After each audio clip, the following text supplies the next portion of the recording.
Hi, my name is Slade Custer, and I'm the development director here at Food to Power. I've been here for coming up on 4 years. In January, that'll be 4 years. And essentially, what I do here is I try to raise money to make sure that we have enough money to stay open, keep the lights on, doors open, staff paid.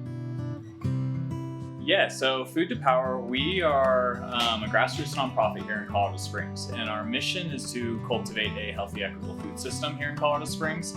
So kind of the way that I traditionally talk about this, the traditional philanthropic or nonprofit approach oftentimes to food insecurity is trying to mainly address the symptoms of food insecurity like hunger. And a lot of that's through food pantries and food banks. And while it does a really good job at alleviating the symptoms of food insecurity like hunger in the short term, it's not actually addressing any of the reasons for why people are standing in those free food lines in the first place. So essentially that's where we kind of fit in.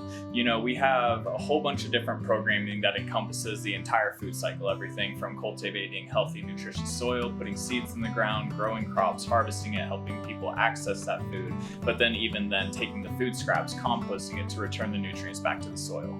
And then of course, education opportunities laced throughout. And so here at our offices, Hillside Hub, this is kind of like the physical embodiment of all that work. We have an urban farm right outside there. We have composting facilities, educational places, places to host food distributions, event spaces, staff offices, the whole works. We always host our annual fundraiser, the Harvest Celebration, in September. And so that was a situation where we didn't necessarily have it in the budget. We didn't have it in the work plan to do a really big wheelchair ramp, for example, but through simple Google searches and things like that, and then placing around a few calls, I did a little bit of research to get connected with someone who might be able to help us out for a more immediate need. And so after making several phone calls, it very quickly came to realization okay, yeah, Next Day Access kind of want to work with you all. I think the representative was Scott at the time, and just really good communication, really friendly. They came out, they helped us out, and they were able to sort out kind of a short-term situation of getting these really thick rubber mats that we were able to lay down for kind of like a makeshift wheelchair ramp. And so that was kind of the kickoff of the partnership. And then this year we launched the phase 2 capital campaign for the Hillside Hub. The first phase is really about kind of building the Hillside Hub out into certain iterations, just to kind of get a base model that we could start hosting programming through. And we kind of started to dream and envision what the more permanent assets on the exterior of the property would be. And then one of the things that came top of the list was a wheelchair ramp, because of the just need for the temporary ramp that we had last year.